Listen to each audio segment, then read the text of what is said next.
Hello and welcome to our video on sustainable agriculture and policy frameworks.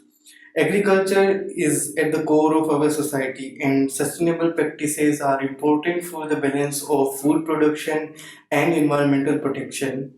To understand how local farmers manage their lands and how government policies impact their practices, we visited the nearby village called Chipasni and talked directly to the farmers. In our interviews, we asked farmers key questions, including how much land they have, which kind of crops they grow each season, what type of seeds they use, which kind of fertilizers or pesticides they rely on. We also asked about their water sources, the labors and machinery they use during harvest, where they sell their produce, and which are the government schemes or subsidies that benefit their farming. Join us as we explore their experiences and journey towards sustainable agriculture. Now, let me hand over it to Ankit, who was there on site to speak directly with the farmers.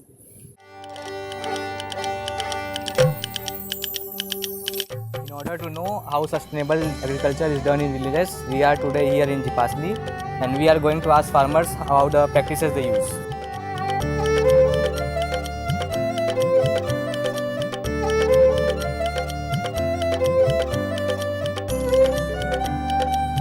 आप कौन कौन सी फसल ज़्यादातर उगाते हो गर्मियों में? कौन सी? बाजरा और इरंडी रायडा और वो आपके वो घोड़ा जीरा बोलते हैं। जीरा, हाँ। जीरा आप फर्टिलाइज़र यूज़ लेते हो, यूरिया या फिर डीएपी वगैरह? बना के ये गोबर खाद अच्छा, खाद यूज लेते हो। तो ये गाय आपकी ये काफ़ी है, मतलब दोनों टाइम लेना पड़ता दोनों सीज़न में काफ़ी रहता है। इससे अच्छी पैदावार हो जाती है। हो जाए। लेकिन हमने तो सुना है जैसे हरियाणा पंजाब में यूरिया डीएपी डालते हैं, उससे भी अच्छी पैदावार होती है और उसमें फायदा होता है तो बस बीमारी खूब होती है। हाँ, बीमारी तो होती है। खेती से जुड़े पूछ रहे थे सवाल कि कैसी खेती होती है, ज़मीन वगैरह कैसी है, पानी में? जो मिट्टी होती है वो काली मिट्टी नहीं होती है। अच्छा, वैसे टाइप होती है। यहाँ बाजरा मूंग बहुत ज़्यादा होता है। तो ट्यूबवेल से खुला पानी देते हो या फिर फव्वारे लगाते हो? नहीं वो पंप लगाता है डायरेक्ट, जिसमें कम पानी होता है ना अंदर, तो उसको हौद में सप्लाई करते हैं पहले, फिर उसको खेत में टांगते हैं। और बारिश का पानी बारिश कितनी आती है और कितनी खेती में मदद करती है? बारिश ठीक ठाक रहती है।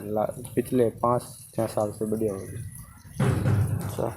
और जो कीड़े वगैरह मतलब बीच में खेती के वो कीड़े वगैरह पड़ जाते हैं, तो उसके लिए क्या उसके लिए स्प्रे वगैरह वही स्प्रे वगैरह कौन से स्प्रे? डालते अच्छा, केमिकल्स डालते हैं। मंडी में जो बेचते हो आप, तो आपको सही लगता है, सही दाम पे आप बेचते हो या? नहीं वो यहाँ रिटेलर होता है ना, होलसेल, वो आ जाता है यहाँ गाँव में। अच्छा, कितने में मतलब अच्छे प्राइस में लेके जाते हैं? हाँ, सरकार से भी बढ़िया प्राइस में। अच्छा, फ़ायदा हो जाता है अच्छा खासा।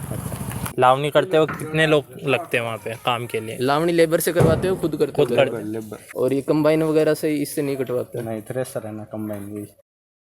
कितने बीघा ज़मीन है आपकी? मतलब कितने बीघा ज़मीन है? मेरे 60 बीघा 3 बीघा।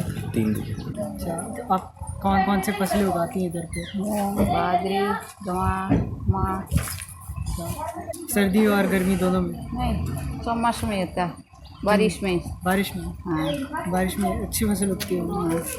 अच्छे खाद वाद यूज़ करते हैं? हाँ, फिर खाद नापते हैं। और ये गोबर वो सब? हाँ, गोबरी गोबर। सरकार कुछ मदद करती है? सब्सिडी आवे कोई, अब चौमास में देवे मूंग मार।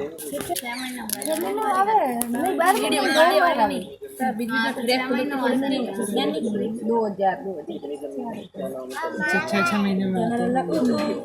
और भी कोई सरकार की स्कीम है आपको पता हो उधर खेती से?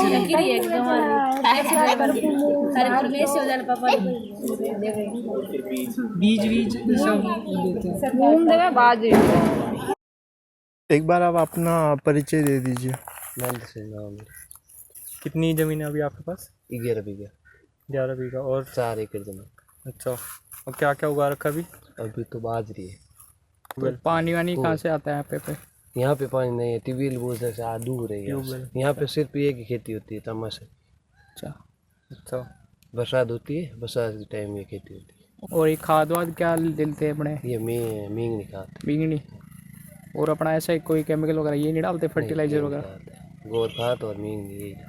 तो ये कीड़े वगैरह मारने के लिए क्या है यूज करते कीड़े मारने ये अपने ये होती है ना चूल्हे की पानी, हैं? राख, चूल्हे की राख। राख। अच्छा राख फेंकते, अच्छा, तो उससे मर जाते हैं सारे कि कुछ बचता है? नहीं मर जाते। मतलब आपको ये पता है कि जैसे सरकार कोई जैसे सब्सिडी वगैरह देती है, हाँ ये सब तो आपको कोई मिल रही है अभी? हाँ मिल रही है। किस चीज़ के लिए मतलब? वो ये रोजाना हर महीने 2000 आ रहे हैं ना, बाकी तो फसल खराब हो जाती है उसका मिलता है। बीमा? हाँ, और अब की बार फसल खराब हुई नहीं हम्म। तो बीमा कहाँ से मिले? अच्छा, तो 2000 मतलब हमेशा मिलते हैं या फिर कुछ? नहीं, हर महीने 2000। बीज कौन से काम में लेते हो आप?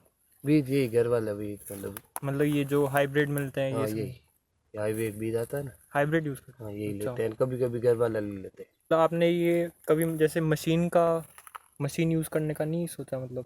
नहीं या महंगी आती है वो ज़्यादा? मतलब मशीन पड़ती भी महंगी है और फिर इसके अंदर काम भी नहीं आती है, अच्छा, ये इसमें नहीं आती हाँ। कोई मशीन? क्योंकि वो मशीन तो इतना लंबा डोका रखेगी हम्म। और बाहर इतना लंबा रहेगा पीछे, वो बाद में काम नहीं आता। और आपने मतलब कोई लेबर यूज़ करते हो या खुद ही सारा? नहीं, लेबर करते हैं कभी कभी। Thank you for watching as we explored how the experiences and perspectives of local farmers in sustainable agriculture.